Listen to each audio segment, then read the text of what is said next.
la bienvenida a todos ustedes en esta tarde que han venido aquí para estar con nosotros, pero sobre todo para estar con el Señor, que es lo más importante. Vamos a orar, cierra tus ojos un momentito, porque vamos a pasar ya directamente a la palabra.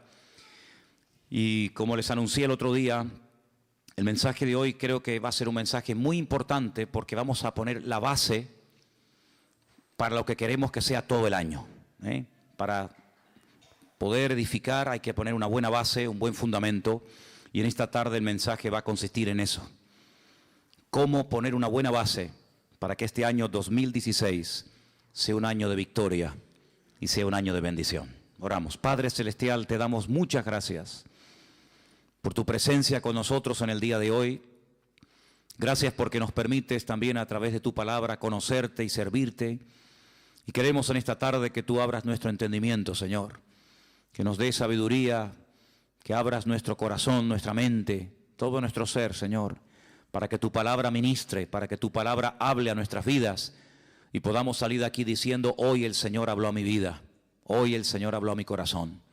Gracias por este privilegio de tener tu santa, bendita y poderosa palabra en nuestras manos. Pedimos que tú la bendigas, que tú uses esta porción de tu palabra para traer crecimiento y madurez a nuestra vida. Y reciben esta tarde, como hemos cantado, toda la gloria y toda la honra en el bendito nombre de Jesús. Amén y amén.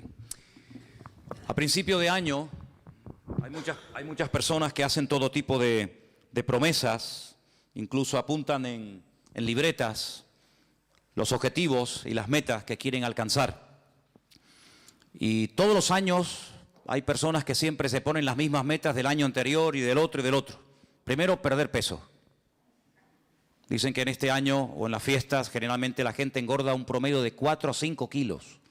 En algunos de ustedes se ha cumplido la profecía, Así que todos los años, la primera semana, los primeros 15 días del mes de enero, decimos, hay que perder esos kilos que hemos adquirido el año pasado. Y una cosa es perder, como decíamos en casa el otro día, una cosa es perder gordura y otra cosa es perder cordura. Así que procure perder la gordura y no la cordura, porque son dos cosas completamente diferentes. Después algunos dicen, voy a proponerme leer la Biblia desde el principio. Y comienzan a leer Génesis 1, Génesis 2, Génesis 3, y cuando llega ya febrero, marzo, se le fue el espíritu de lectura, ¿verdad? Otros dicen, voy a comenzar a estudiar inglés otra vez. Y empiezan otra vez a estudiar inglés y se aprenden verbos y palabras y amplían el vocabulario. Y todo tipo de promesas y todo tipo de cuestiones, ¿verdad?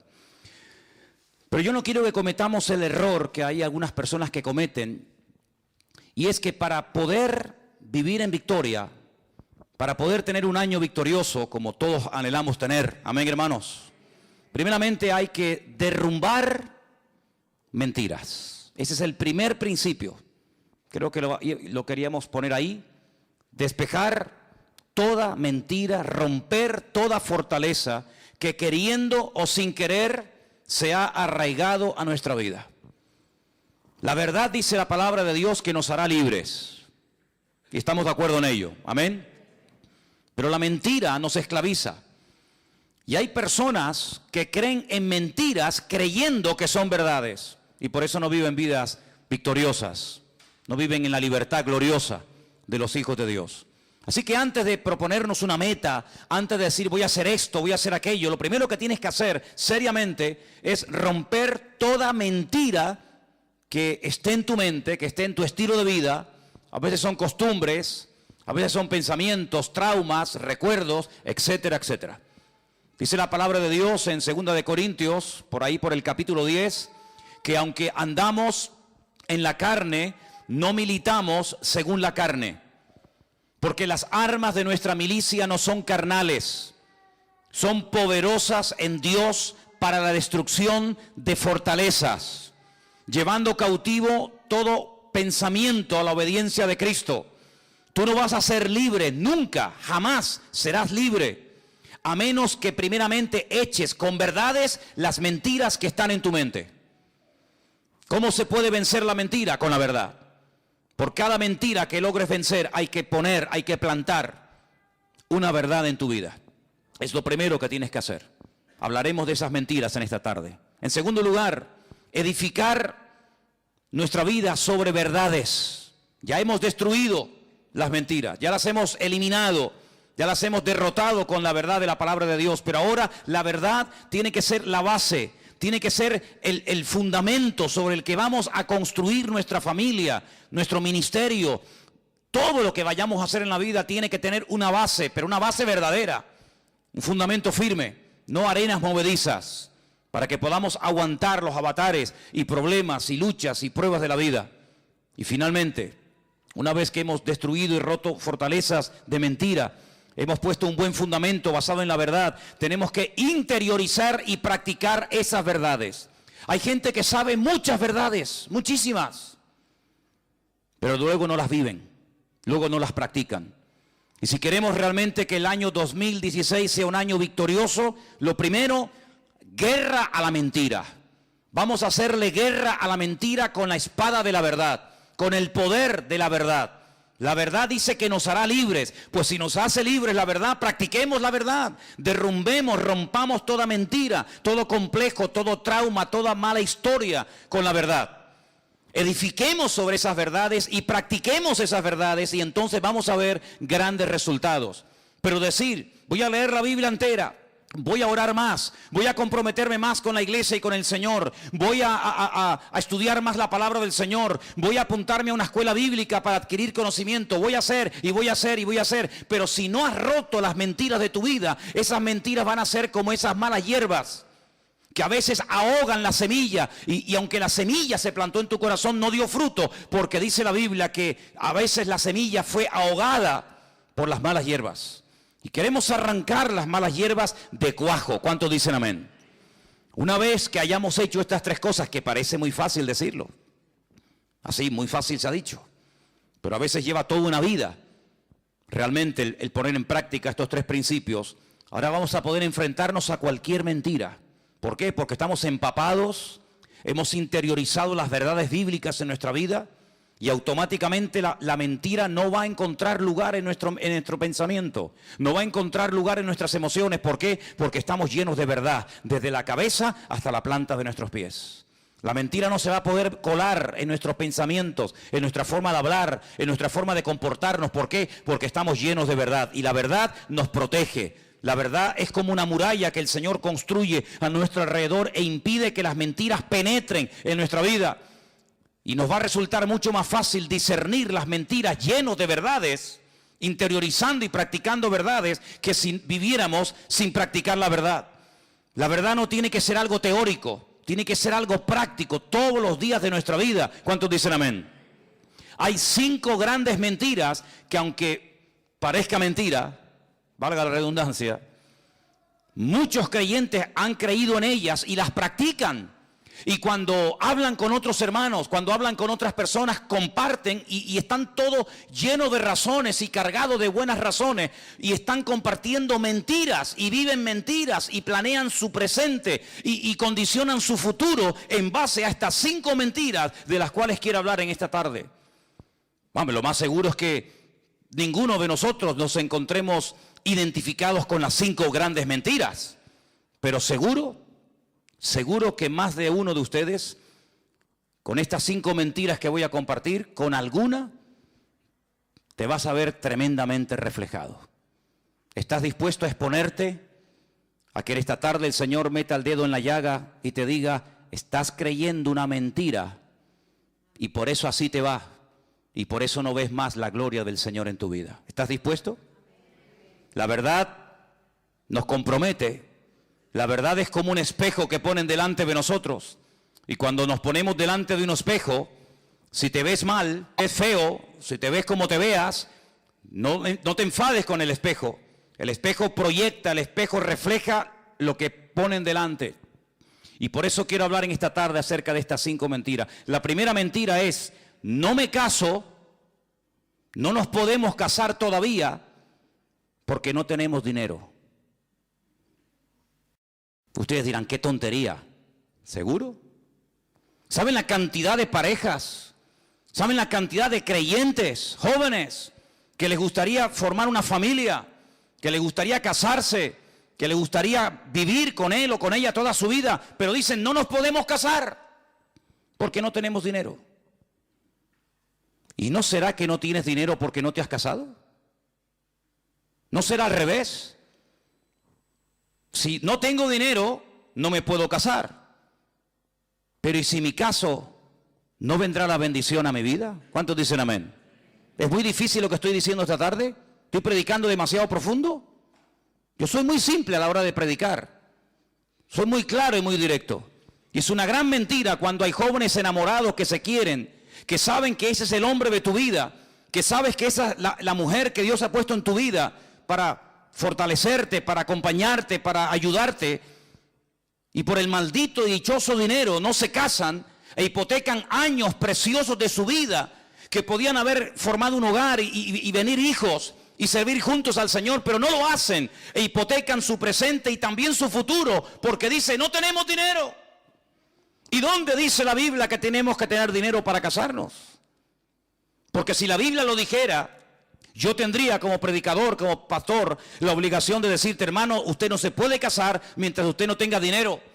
Pero como la Biblia no lo dice, ni en ninguna parte de la Escritura encontramos que el requisito básico e indispensable para que dos jóvenes enamorados se puedan casar y formar una familia es tener dinero, no te lo puedo enseñar.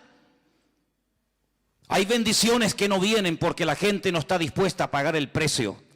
Porque hay algo que yo quiero que en este culto y a lo largo de todo este año interioricemos, y por eso quiero que lo proyectemos ahí para que lo lean y lo digan conmigo en alta voz.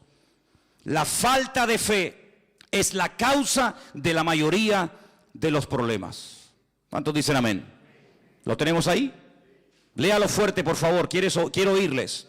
La falta de fe es la causa de la mayoría de los problemas. Otra vez, la falta de fe es la causa de la mayoría de los problemas. No es la falta de dinero, es la falta de fe. Por eso te pregunto, ¿la fe qué es? No es fiarse de Dios. No es creer que si obedezco al mandato del Señor y doy un paso, el Señor me sorprenderá y abrirá las ventanas de los cielos y suplirá toda necesidad. Dios suple a los solteros las necesidades que tienen como solteros. Y Dios suple a los casados las necesidades que tienen como casados. Dios suple las necesidades de los matrimonios y sin hijos porque no tienen la necesidad de alimentar o de cuidar o de educar a hijos. Pero en el momento en el que los hijos vengan, la provisión de Dios será mayor. ¿Por qué? Porque también los gastos serán superiores. En otras palabras, según tú vivas, según la condición en la que te encuentres, así verás la gloria del Señor en tu vida y así el Señor te tratará.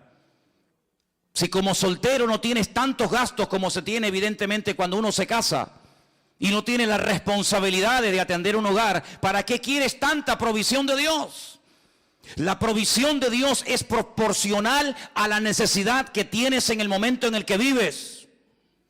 Si no hay necesidad de criar hijos, Dios no te va a dar medios para criar hijos. ¿Por qué? Porque no los tienes. Pero en el momento en que los tengas, en el momento en el que necesites comprarle libros, ropa, zapatos, etcétera, etcétera, el Señor te dará todo eso por añadidura, porque el Señor nunca le deberá nada a nadie. ¿Cuántos dicen amén? Así que si hay alguien aquí en la iglesia o alguien que nos escucha por internet y está frenando la bendición en su vida, porque hermanos, hay personas que frenan, que detienen la bendición de Dios, está sobre sus cabezas, pero no se mueven, no se fían de Dios, quieren moverse en su seguridad. Y si yo les contara la falsa seguridad que produce el dinero, se quedarían con la boca abierta de ver gente que hoy tenían su futuro arreglado, lo tenían todo dispuesto y preparado para pasar una buena vejez, y así, en un minuto, se les fue todo. ¿Cuántas personas ahorraron? ¿Cuántas personas metieron en bancos, en fondos de pensiones, sus ahorros, pocos o muchos? Y por las razones que no vamos a entrar ahora a cuestionar, lo perdieron absolutamente todo. Ahora podemos entender por qué la Biblia nos enseña, bienaventurado el varón que confía en el Señor su Dios y no en el hombre. ¿Cuántos dicen amén? Si estás enamorado y el Señor te ha mostrado que ese es el hombre de tu vida, que esa es la mujer que Dios ha puesto en tu camino, da el paso de fe. Obedece al Señor. No te expongas a la tentación. No entres en un terreno peligroso por miedo a que Dios te va a fallar. ¿Y de qué voy a vivir? ¿Y qué voy a comer? ¿Y qué voy a vestir? ¿No le suenan estas palabras? ¿No le suenan estas palabras? Me llama la atención que hace 2000 años atrás, nuestro amado y querido Señor Jesucristo dijo: los gentiles, la gente que no me tienen a mí, la gente que no me conoce a mí, la gente que no cree en mis promesas, están todo el día dándole vueltas a la cabeza qué voy a comer y qué voy a ponerme de ropa y dónde voy a ir y cómo voy a pagar esto. Así hablan los gentiles. Escucha un par de minutos a un inconverso y al momento te darás cuenta, este no tiene el Dios que yo tengo. Hace unos días una persona de este barrio me dice: para mí el 2016 va a ser exactamente igual que el 2015. Simplemente que en vez de poner en un papel 15, cambiaré un numerito y pondré 16. Qué triste llegar a una cierta edad en la vida y ver una persona que para él es lo mismo el 13, el 14, el 15, el 16, el 20 o el 40. ¿Por qué? Porque no tiene un Dios grande. No conoce a un Dios poderoso como el que tú y yo tenemos. ¿Cuántos dicen amén? Yo no me quiero poner como ejemplo de nada. Pero si algún día quieren saber en qué condiciones, cómo nos casamos Elena y yo, la verdad es que a veces me río cuando veo gente que dice: es que no me caso porque no tenemos dinero. Les digo sinceramente que cuando tú te fíes del Señor y te dejes de planificar tu vida y de organizar hasta el último momento de tu vida. Saben, hermanos, una de las cosas que el Señor nos enseñó el año pasado y prácticamente está ahí a la vuelta de la esquina, como quien dice, es a no depender de nosotros mismos, a no confiar en nosotros mismos, sino a confiar 100% en el Señor. ¿Cuántos dicen amén? Y en estos tiempos de crisis, muchos hermanos vieron más la gloria y la provisión de Dios que cuando tenían abundancia y les sobraba de todo. Porque como dije recientemente en uno de los cultos más atrás, en la Biblia se nos enseña a vivir el día a día y no el mes a mes. Dice la Biblia: el pan nuestro de cada día, dánoslo hoy. Si el Señor te ha respondido y te ha mostrado y hay confirmación y hay paz en tu corazón de que ese es el chico, la chica, el hombre, la mujer de Dios para tu vida, adelante, adelante. Y el Señor, la bendición que está sobre tu cabeza, te la derramará y te quedarás sorprendido y después vas a decir: ¿por qué no me casé antes? ¿Cuántos dicen amén? La segunda gran mentira que muchos creen, y no te puedes imaginar cuántos creyentes creen en esta gran mentira, es que yo sé que Él es el hombre de mi vida, yo sé que ella es la mujer de Dios para mi vida, pero no nos podemos casar, porque si nos casamos, me quitan la paga. Porque ustedes saben que en este país, no sé los viudos, pero a las viudas reciben una paga de 150.000 euros mensuales. ¿Sabían eso, no? ¿No? En España a las viudas les dan 150.000 euros mensuales. Ay, perdón, 400. Exagerado soy. ¿Qué estaría yo pensando? 400 euros le dan, nada más o menos. 500. Pero hermanos, 500 euros es un billete, ¿sí o no? ¿Los han visto alguna vez? Algo dice, no. Bueno, existen, hermano, existen. Son rosaditos, pero hay poco. No están mucho en las iglesias. Suelen estar por Suiza, paraísos fiscales, de banco en banco, de casino en casino. No les gustan mucho los cultos, no frecuentan mucho los cultos. Las moneditas sí. Hola, ¿qué tal? Vengo del culto. Esta mañana estuve en la iglesia bautista. ¿Dónde vas? Estar a la iglesia de Manolo. Eso sí, eso se van. Son muy espirituales las monedas. Los de 500 son carnales. No les gusta pisar una iglesia. No les gusta nada del Señor. No sé por qué será. Pero existen. Hermanos, ¿sabe qué? A veces somos muy propensos a cuestionar y a criticar a ciertos y determinados personajes de la Biblia por lo que hicieron o por lo que dijeron. Decimos, pero Pedro, ¿cómo pudiste negar del Señor? Dudar del Señor. y ahogarte cuando estabas caminando por encima de las aguas y viste al Señor a tu lado. ¿Cómo pudiste dudar? Hermano, ¿y nosotros? ¿Y nosotros? ¿Y cómo pudo Moisés bajar de la montaña después de haber estado 40 días de ayuno y oración y tirar por el suelo la obra de Dios, las tablas de los 10 mandamientos en un momento de enfado? ¿Cómo pudo hacer aquello? Ay, hermano, ¿y usted y yo? No hemos perdido nunca los nervios ni nos hemos enfadado, todos los hemos hecho perfectos. ¿Y cómo pudo fulanito? ¿Y cómo pudo David? ¿Y cómo pudo menganito hacer tal y aquello? Ay, hermano. ¿Y cómo es posible que un cristiano que lleve toda la vida en la iglesia sea capaz de vivir años y años en adulterio, acostándose cada semana y cada día con su marido, con su esposa, y no queriendo poner su vida en orden por una paga de 400 euros? ¿Así valoras a Dios? ¿Eso es lo que vale tu testimonio? ¿Eso es lo que vale la santidad? ¿400 euros? ¿500? ¿600? ¿1000? ¿1 millón? ¿Eso es lo que vale tu santidad? Qué bonito es venir a la iglesia y hacer lo que me da la gana, ¿verdad? Qué bonito es decir, no, yo organizo mi vida, mi tiempo, mis pagas, mi tiempo libre, mi mujer, mi marido, mi esto y aquello, pero después voy al culto y el Dios me tiene que hablar, me tiene que bendecir, me tiene que ayudar, me tiene que dar trabajo, tiene que proveerme esto y aquello. Pero hermano, las condiciones no las pone usted, las condiciones las pone el Señor. ¿Cuántos dicen amén? Y sin santidad, mi Biblia dice, y la suya también, sin santidad nadie verá al Señor. Pues lamentablemente tengo que decir que he conocido y conozco creyentes que no se casan ni ponen su vida en orden porque el Estado les quita la paga. Y hermanos queridos, ¿y no creen ustedes que a lo mejor si se pusieran en orden delante del Señor, el Señor le daría mucho más que esa paga del hombre? Y verían cómo el Señor es fiel y cómo el Señor bendice a la persona obediente y que se fía de Dios. ¿Cuántos lo creen conmigo? Gloria a Dios. Otra gran mentira: no nos casamos porque no tenemos dinero, no nos casamos porque nos quitan la paga. ¿Quiere más? No tenemos hijos, no podemos de momento tener hijos porque la vida está muy difícil. Y algunos cuando quieren tenerlos no les vienen. Hicieron todo lo humanamente posible para evitar que vinieran. Y algunas parejas, no muchas, pero conozco algunas que cuando quisieron que vinieran, no venían. Y veían a otras parejas cómo tenían hijos, pero ellos no. Y ya no hacían nada para evitar el tenerlos, pero ya no venían, ¿verdad?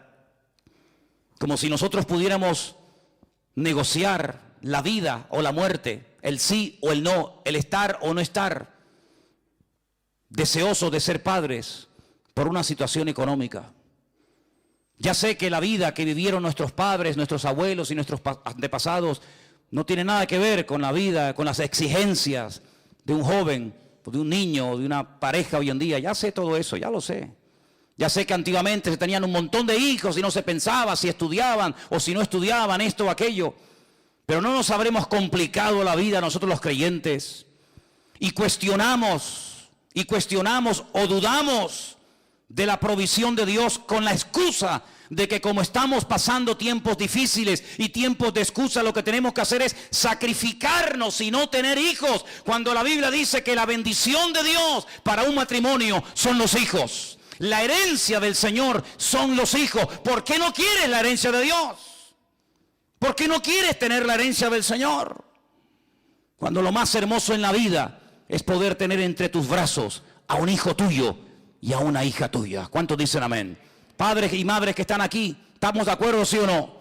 Lo más hermoso del mundo es tener un hijo y tener una hija. Lo más hermoso. No hay gozo, no hay alegría más grande en la vida que tener a un pequeñín corriendo por tu casa. Hermano, perdonen la expresión, pero hasta cuando hace caquita, hasta te alegra, porque la caquita de tu hijo es la más especial de la tierra.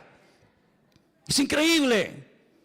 Y se la enseñamos, mira cómo la hace, mira cómo es. Y el otro dice, hermana, por favor. No, pero es hermosa, hermana. Es increíble, hermanos, cómo se pierden esa bendición tantas parejas.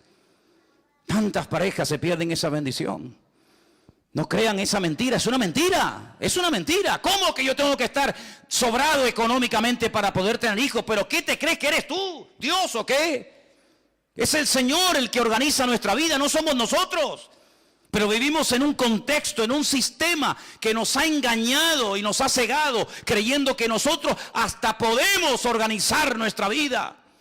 Cuando la Biblia dice, no vivo yo, mas vive Cristo en mí. Y te vuelvo a repetir, en el momento en el que vengan los hijos y vengan más necesidades, evidentemente, también vendrán más bendiciones de parte del Señor. Si tienes 3 hijos, Dios te proveerá para 3 hijos. Si tienes 10, Dios te proveerá para 10. Y si tienes 500, que lo dudo, pues para 500 el Señor te suplirá. No tienes que tener ningún temor. ¿Cuántos dicen amén? No tengan ningún temor. Es más, tener hijos cuando te sobra, lo hace cualquiera. No tienes que ser ni creyente. Si tienes $1.000.000 en el banco y ganas un sueldazo tú todos los meses y tu mujer otro tanto, bueno, sí. ¿Y no será que después quieres viajar y conocer mundo y ir por aquí, ir por allá y los hijos son un estorbo y ya nos van a frenar y nos van a cortar la libertad? Entonces, ¿qué quedamos? No tenemos hijos porque no tenemos dinero. Y cuando tenemos mucho dinero queremos pegarnos la gran vida y de momento vamos a disfrutar. Y a veces he escuchado esa barbaridad de decir, no, vamos primeramente a disfrutar y después que vengan los hijos. Y los hijos escuchando. Es como cuando una madre me dice, nosotros no queríamos que vinieran más hijos, pero bueno, vino esta. Y recuerdo una vez que una niña se quedó mirando a su mamá y le dijo, esto es verdad, ¿eh? Mamá, ¿tú no querías que yo viniera? No, calla, hija, que tú no son conversaciones de adultos. Sí, entienden. Claro que, ¿cómo no van a entender? ¿Son tontos o qué? Entienden más que lo que tú te crees. Amados, no creamos las mentiras del mundo. Si quieres ver más las bendiciones de Dios en tu vida, arriésgate.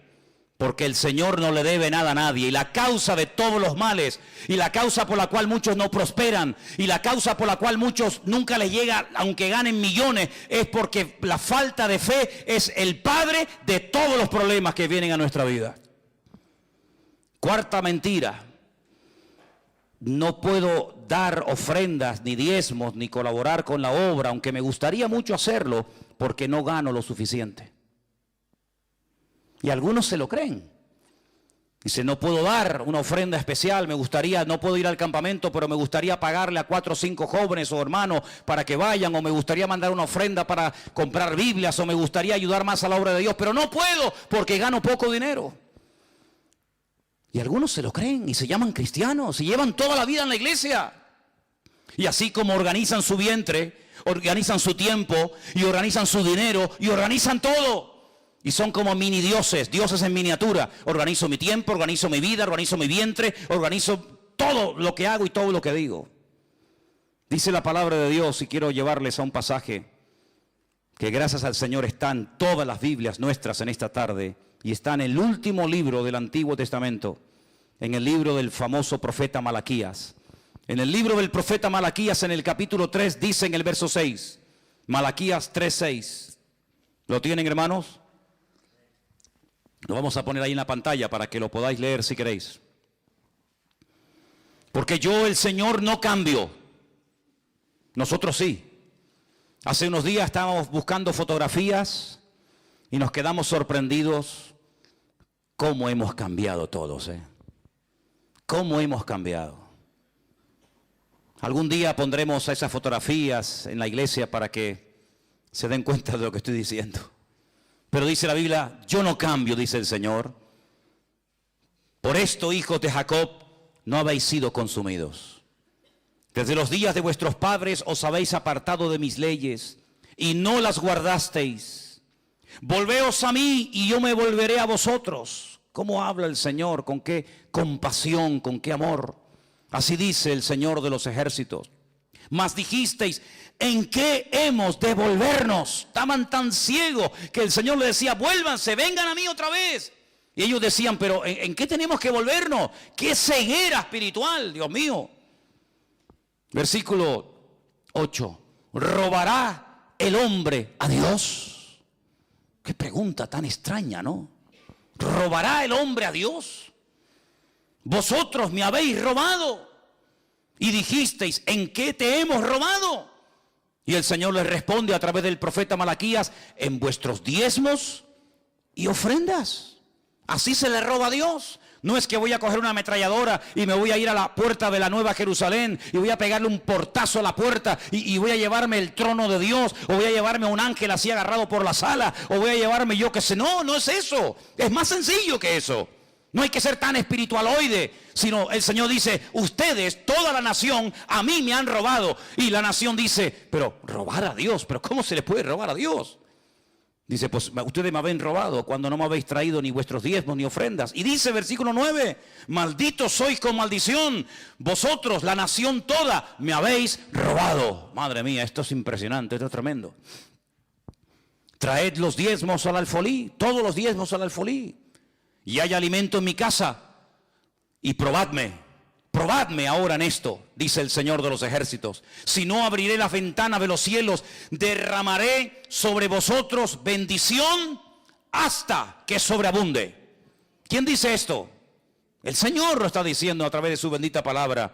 Y dice algo más en el verso 11 que a veces parece como que no es importante, pero es muy importante. Dice, reprenderé, aparte de lo que ya ha dicho en el versículo 10, añade, reprenderé también por vosotros al devorador. Mi pregunta es, ¿quién es este devorador? ¿Quién es este? ¿Quién es el devorador? Satanás, el diablo, el que devora, el que viene a matar, a hurtar, a destruir. Llámalo calumniador, Satanás, padre de mentira, devorador. Tiene más de 27 títulos o nombres de la Biblia, para que sepamos cómo se mueve, cómo actúa, cuál es su naturaleza. Uno de ellos, el devorador, el que lo traga, el que lo consume todo. Lo reprenderé. Y no os destruirá el fruto de la tierra, ni vuestra vid en el campo será estéril, dice el Señor de los ejércitos. Amigo, yo creo que Él tiene la suficiente credibilidad como para creer en Él y no dudar de Él, ¿sí o no? Esto no es una promesa de Zapatero, ni de Rajoy, ni de fulano de Mengano, es una promesa del Señor. Yo reprenderé al devorador. Habrán millones de insectos y millones de plagas en el mundo, pero si ustedes hacen lo que tienen que hacer, yo mantendré a raya, yo lo mantendré a raya. Vuestra vid no se va a echar a perder. Habrá bendición hasta que sobreabunde, dice el Señor. Y todas las naciones, versículo 12, todas las naciones os dirán, bienaventurados, porque seréis tierra deseable, dice el Señor de los ejércitos. Unas promesas tremendas que muy pocas veces se leen, pero en este primer domingo del año creo que vienen bien leerlas. Entonces, haga lo que tiene que hacer, cumpla delante de su Dios con lo que tenga que cumplir y deje los resultados en las manos del Señor. Yo no soy como esos predicadores que abundan por ahí, cada vez hay más, lamentablemente, que todo lo arreglan con diezmos y ofrendas. Usted está enfermo, ofrende y diezme. Usted tiene un problema en el matrimonio, ofrende y diezme. Yo no soy de esos cuatreros del púlpito que despellejan a las ovejas y se pegan la gran vida a costa de la pobre gente. Yo no soy de esos. Al contrario, totalmente enemigo de ese evangelio, que ni es evangelio ni es nada. Y ellos lo saben. Pero sí soy una persona que cuando la Biblia dice algo, mi obligación es decirlo. Y la palabra del Señor nos enseña que si queremos ser personas prósperas, económicamente hablando, materialmente hablando, hay unos principios ineludibles. Hay algo que yo tengo que hacer como padre de familia, como hombre, como matrimonio, cosas que tenemos que hacer. Y cuando las hagamos, la bendición viene. Eso sí dice la Biblia. Y yo se lo dejo ahí para que usted lo analice y coma el pescado y deje las espinas a un lado. La quinta y última mentira: no puedo asistir a los cultos, tengo que trabajar mucho, tengo que hacer muchas horas extras porque tengo muchas cosas que pagar, tengo muchos gastos, y han creído en la mentira que cuanto más horas trabajan, más dinero van a ganar. Y eso es falso. Hay gente que está trabajando más que nunca y ganando menos que nunca. ¿Qué le parece? No puedo ir al culto el jueves. ¿Por qué? Pues estoy trabajando. No tengo que hacerlo, pero yo voy a quedarme porque tengo que hacer horas extraordinarias. Y el domingo tampoco puedo ir. Y al retiro de febrero, no cuenten conmigo. Ay, cómo me gustaría ir, pero no puedo porque tengo... Cuando dice la palabra de Dios, buscad primeramente el reino de Dios y su justicia. Y todas las demás cosas vendrán por añadidura. Yo me imagino, y por eso me adelanto, para que no se infiltre esa mentira entre nosotros con este anuncio que acabo de dar hace un instante del retiro para el mes de febrero, que algunos ya habrán dicho en su corazón, ¿cómo me gustaría ir? Pero no tengo dinero. Y si tú supieras que es al revés, lo primero que tienes que hacer es, yo voy a ir, porque si yo voy a ir, el Señor me va a dar el dinero para poder ir.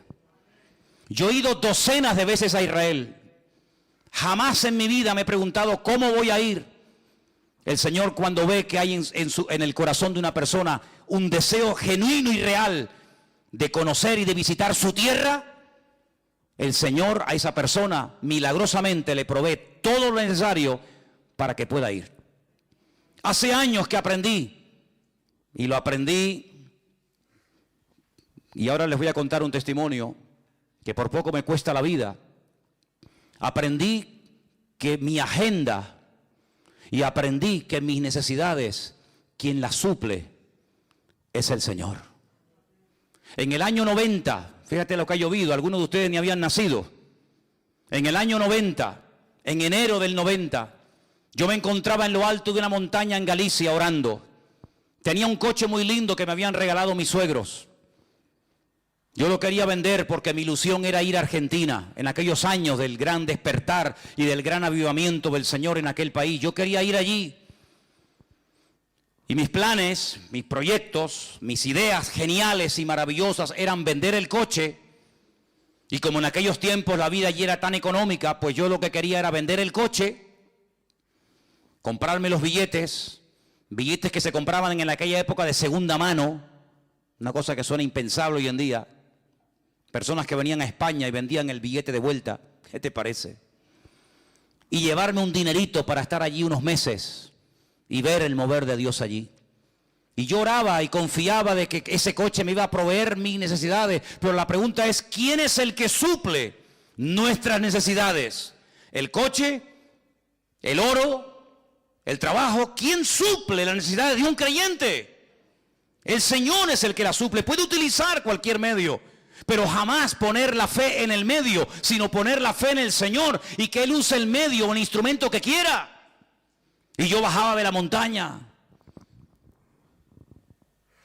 y en una recta, al final había una pequeña curva y al suelo lo habían echado lo que llamamos aquí ese piche, como picón. Y yo frené y el coche me derrapó y no fui capaz de tomar la curva. Y el coche salió así, despedido, al vacío. Esa sensación de ir en una especie de montaña rusa sin raíles, porque cuando vas en la montaña rusa, sabes que de alguna manera, pero esa sensación de caer al vacío y esa cosa que te da aquí en el estómago, esa es una sensación terrible. Recuerdo que yo no llevaba el cinturón de seguridad puesto, me agarré al volante, apreté con todas mis fuerzas hacia atrás, hice la oración más corta y más ungida de toda mi vida. Jamás en mi vida he orado con tanta fe y a grito, solamente me dio tiempo de decir, Señor, sálvame. Y cuando dije eso, el coche hizo ¡pum! Cayó así de punta. Primeramente cayó sobre la rama de un árbol, la partió. Eso fue lo que gracias a Dios me amortiguó y cayó así de punta, el coche quedó así. Por este lado recuerdo que había como una roca, una pared, no podía salir. El cristal, la luna delante, salió entera y al momento de salir entera los limpiaparabrisas entraron para adentro. Y yo notaba que algo estaba cayendo del techo. Yo pensaba que era gasolina y que iba a explotar. Es una cosa tan terrible. Y yo miraba para el techo y yo decía, pero yo no veo que cae nada. Y cuando hice así me toqué y tenía todas las manos llenas de sangre. Pero mi preocupación no era ni la sangre, mi preocupación era mi coche que se ha roto. ¿Cómo me voy a Argentina ahora? ¿Cómo compro los billetes ahora? Y entonces salí del coche, me subí arriba a la carretera, venía un tractor Y entonces lo paré y le pedí que por favor me ayudaran a sacar del fondo del barranco mi coche. Y el hombre me dice, pero ¿dónde está tu coche? Digo, está allá abajo. Cuando el hombre se asomó, dice, ¿pero tú has salido de ahí? Digo, sí, de ahí salí. Bajó con el tractor, me sacó el coche era un acordeón, hermanos. Un acordeón. Solamente quedó una rueda, las demás las reventó todas. La palanca de cambio desapareció. El coche era, el pobrecito, un acordeón. Me fui a una casa por ahí por el campo, le pedí a una señora que me dejara entrar en casa para lavarme, para que cuando llegara a casa Elena no me viera todo lleno de sangre, todo sucio. Y entonces me dejó pasar al baño, la mujer, sí, pasa. Y estando allí, lavándome la cara, se me fue el conocimiento, volví otra vez y perdí el coche. Yo entré en una crisis de fe, una crisis de no sé de qué. Y ahora cómo me voy, Señor, y ahora cómo ya me había despedido de la iglesia, ya habíamos entregado a la iglesia a otro pastor, que después la pastoreó 10 años más después de nosotros. Hermanos, comenzamos a visitar iglesias para despedirnos, y cada vez que íbamos a una iglesia nos daban ofrendas. Y cuando llegábamos a casa, comenzábamos a ver las ofrendas que los hermanos nos daban, y fue algo tan impresionante, hermanos. Pudimos ir a Argentina, pudimos estar un tiempo allí. El Señor, el tiempo que estuvimos allí, viviendo totalmente por fe, nos permitió recorrer el país de punta a punta. El Señor suplió todas nuestras necesidades de una forma milagrosa. Fuimos con billete de ida y no con billete de vuelta. Pero cuando teníamos que volver, una iglesia puso unas cajas de cartón así, la iglesia Santuario de Fe en la ciudad de Rosario, en Argentina, Pastor Norberto Carlini. Y puso unas cajas y dijo, hermanos, Manolo y Elena han sido una bendición para nosotros este tiempo que han estado aquí, vamos a bendecirlo. Ellos han sentido volver a su tierra y la gente comenzaba a pasar y llenaban cajas de billetes. Y pudimos comprar los billetes de vuelta. Y por si esto fuera poco, años más tarde, mi hija se enamora de un argentino. Y esa fue la guinda que coronó el pastel, ¿no? De la misma ciudad donde vivimos nosotros. Amados, si no estamos dispuestos a pagar un precio, seremos toda la vida cristianos mediocres. Iglesias de barrio, pobrecitas, que no tienen una visión mucho más allá que simplemente pagar la luz y el agua y sobrevivir mensualmente. Hermanos, tenemos que ampliar nuestra visión. Tenemos que creer que nuestro Dios es un Dios grande, que no lo limita nada ni nadie, pero sí nosotros podemos llegar a limitar a nuestro Dios con nuestra forma de hablar, creyendo en estas 5 mentiras, que simplemente he mencionado 5, podría mencionar otras más. Pero tenemos en este año que activar nuestra fe de tal manera que podamos ir mucho más allá de lo que, gloria al Señor, hasta el día de hoy hemos podido llegar, porque nuestro Dios es el Dios todopoderoso. ¿Cuántos dicen amén? Y por eso he reservado para el final 2 versículos que los leí en estos días y son realmente impresionantes. Quiero llevarles un momentito al libro de Deuteronomio, el capítulo 7 y el capítulo 8. Y voy a leer 2 versículos y explicarles brevemente algo para que os deis cuenta, como un agregado más, que no solamente hay que romper mentiras y edificar sobre la verdad y poner en práctica las verdades aprendidas semana tras semana, mes tras mes, sino que hay algo que he querido dejarlo para el final como una especie de postre que nos ayude a ver durante este año la bendición de Dios en nuestra vida. Deuteronomio capítulo 7 se leyó desde el 12 en adelante, pero el versículo 12, Deuteronomio, yo lo voy a leer en otra versión. Creo que nos va a ayudar a comprenderlo un poquito mejor. Dice el versículo 12, según esta versión que yo les voy a leer ahora. Y como consecuencia de haber escuchado estos mandamientos y de haberlos guardado y de haberlos llevado a cabo, el Eterno tu Dios guardará para ti el pacto y la bondad que Él juró a tus antepasados. Fíjate, como consecuencia de, no como algo automático, no como algo que se produce instantáneamente, sin ningún tipo de esfuerzo por mi parte, sino como consecuencia de haber puesto en práctica los mandamientos del Señor, como consecuencia de haber interiorizado y de haber vivido y de estar viviendo en la verdad. La consecuencia directa de eso es que el Señor cumplirá con su pacto, pacto que ya había dado a nuestros padres en el pasado. Miren, hermanos, hay algo muy interesante que los judíos han hecho durante mucho tiempo, y a ellos les ayuda todos los años a tener un ciclo de lecturas, empezando por el libro del Génesis y terminando por el libro de Deuteronomio, independientemente de otros libros, independientemente de otras lecturas. Ellos han dividido en más de 52 porciones estos 5 primeros libros de la Biblia, que nosotros llamamos el Pentateuco y ellos lo llaman el Humash, la Torá. Ellos leen a lo largo de un ciclo que dura un año, de octubre a octubre, estos primeros 5 libros de la Biblia, y a cada una de estas porciones le han puesto un nombre. Y así, simplemente mencionando el nombre, ya saben de qué libro y de qué porción estamos hablando. Hay una porción que empieza en Deuteronomio 7:12, el versículo que yo les acabo de leer. Y el nombre que le han puesto a esa porción, que va hasta otros capítulos, se llama Ekev. Ekev. Y la palabra Ekev significa talón, el calcañar. Y uno dice, ¿y qué tiene que ver la palabra Ekev con esta porción de la Biblia? Claro, usted lee el versículo 12 y la palabra talón no la ve por ninguna parte, ¿verdad? Usted ve la palabra talón en el versículo 12 por ninguna parte, pero en hebreo está. En hebreo está.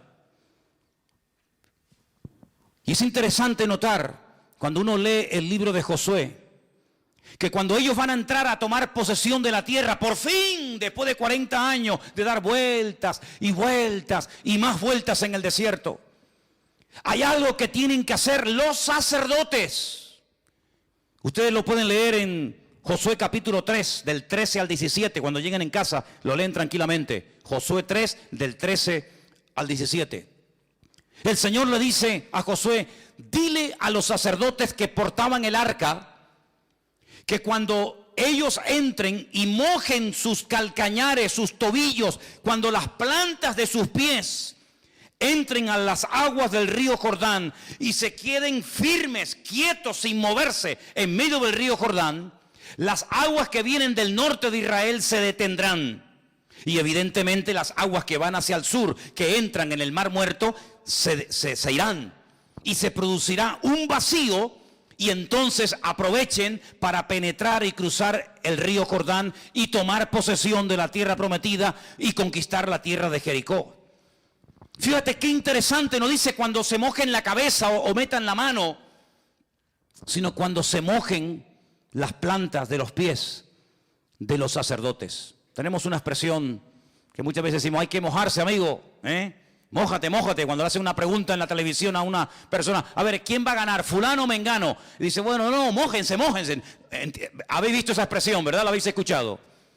Probablemente venga de ahí. En otras palabras, hay 2 millones de personas esperando a ver qué van a hacer ustedes. En otras palabras, la tierra va a ser conquistada. Vamos a poder pasar de la rutina a la libertad gloriosa de Canaán cuando ustedes decidan que las cosas cambien. Ya hemos estado demasiado tiempo en el desierto dando vueltas.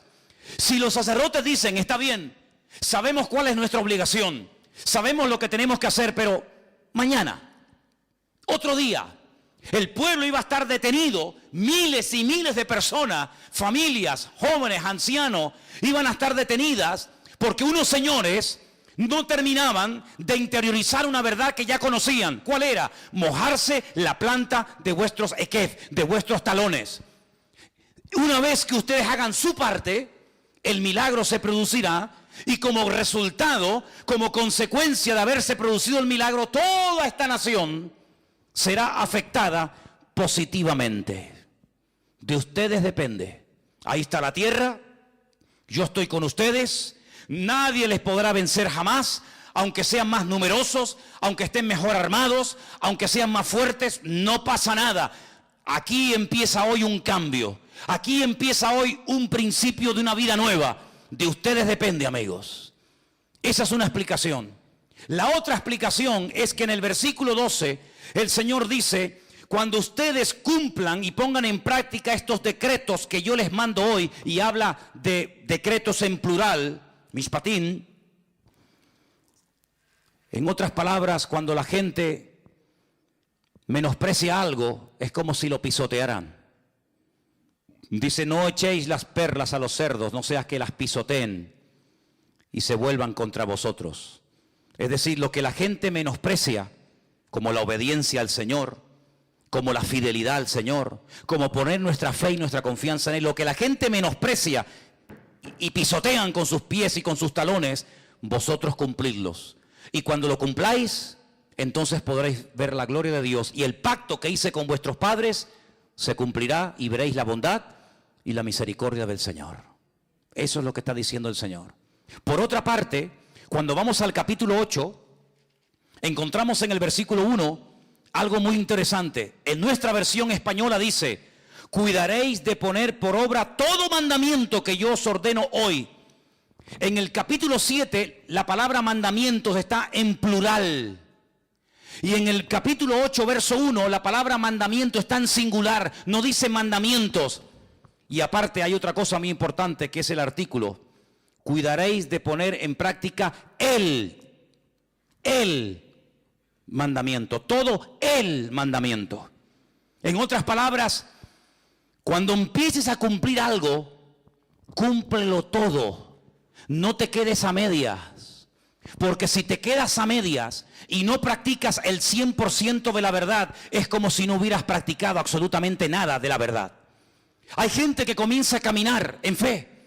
Le dices: mira, la única manera de que el Señor perdone tus pecados es arrepintiéndote, creyendo en la obra de Cristo en la cruz por ti, pidiéndole perdón, aceptándolo en tu corazón, confesándolo con tu boca como tu Señor y Salvador, y si lo crees y lo haces hoy y aquí, serás salvo y pasarás de muerte a vida. Y lo creen, y lo hacen. Y todos los que estamos aquí, o la mayoría, lo hemos hecho.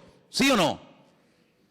Al poco tiempo esas personas comienzan a leer la Biblia, y nace de ellos o de ellas, y aquí ha pasado continuamente, todos los años pasa continuamente este milagro, que vienen y te dicen: oye, ¿cuándo me puedes bautizar? Y yo les digo a esas personas: ¿y quién te habló del bautismo? Porque no te dije: oye, que ya han pasado unos meses o ha pasado un año y tienes que bautizarse. No, sino que ese acto de obediencia que nació un tiempo atrás aceptando al Señor, ha ido creciendo, esa fe ha ido creciendo y nace espontáneamente porque lo pone el Espíritu en el corazón de esa persona el que se tenga que bautizar. Y así comienza a avanzar, y tú ves cómo crece y cómo va madurando y cómo va invitando a otras personas para que conozcan al Señor y cómo va creciendo en el Señor. Pero llegará el momento cuando tendrás que tomar decisiones no tanto de tipo espiritual, como aceptar a Cristo, como el bautismo en agua, etcétera, sino decisiones de tipo material, de tipo familiar, etcétera, etcétera. Y es ahí donde el Señor te dice: tienes que cumplir con todo el mandamiento. Es decir, empezaste bien, sigue caminando, sigue avanzando, no te detengas, no te frenes. No es que fulanito, no, olvídate de todo eso. Dice: no te apartes ni a diestra ni a siniestra, para que todo te vaya bien y seas prosperado en todo lo que emprendas para el Señor. ¿Cuántos dicen amén? Es decir, para derrotar esas mentiras y que nunca más en el 2016 ninguna de estas 5 mentiras que hemos hablado esta tarde, un poco de ellas, ni ninguna otra encuentre cabida en mi vida, tengo que llenarme de verdades. ¿Y dónde están esas verdades? ¿Dónde me alimento de esas verdades? Aquí las tienes, hermano. Más cerca de ti imposible. Aquí tienes las verdades. Cómo tienes que vivir como hombre, como mujer, como soltero, como hijo, como padre, como madre. ¿Qué tienes que hacer con tu tiempo? ¿Qué tienes que hacer con tu dinero? ¿Qué tienes que hacer con las decisiones a corto y a largo plazo? Aquí están todas las verdades, todo lo que usted necesita saber está aquí. Pero ¿cuál es el problema? Que a veces la gente comienza a llenarse de la información que nos da el periódico, de la información que nos da la televisión, de la información de lo que está pasando aquí y por allá. Y entonces la fe se contamina. La fe se enferma, la fe se debilita y comenzamos a preocuparnos. ¿Y qué va a pasar con mi vida? ¿Y si me echan del trabajo? ¿Y si ahora resulta que no me dan los papeles que tanto he luchado por tener? ¿Y si ahora no me dan la ciudadanía? ¿Y si ahora resulta que sube el petróleo? ¿Y si ahora resulta que los árabes vienen a Europa y nos matan a todos? ¿Y si ahora resulta que Israel no sé qué? ¿Y si ahora resulta que los rusos? Y comenzamos a volvernos locos. Cuando yo lo que les digo a la gente, hermanos, nuestra fuente de información no es el mundo, no es Telecinco, no es Antena 3. Nuestra fuente de información correcta y verídica y las verdades que nos van a cambiar la vida están aquí en su bendita palabra. ¿Cuántos dicen amén? El Señor dijo, escudriñad las Escrituras, léanlas, memorícenlas, enséñenselas a los niños, que las aprendan desde pequeñitos, para que cuando sean grandes y sean bombardeados a través de la televisión, de la radio, de la prensa, en los colegios, en las universidades, estén firmes sin titubear. ¿Por qué? Porque la verdad trae firmeza, porque la verdad trae, hermanos, calma a nuestro espíritu. La verdad nos hace libres y nos hace felices en la vida. ¿Cuántos dicen amén? Por eso, hermanos, tenemos que tomar hoy, primer domingo del año, una decisión. Mojarnos los pies en las verdades del Señor. Y quiero terminar citándote unas palabras de un sabio llamado Salomón, el hijo del rey David. Escribió un libro que algunos dicen que era como su diario personal. ¿Saben lo que dijo? Después te digo dónde está.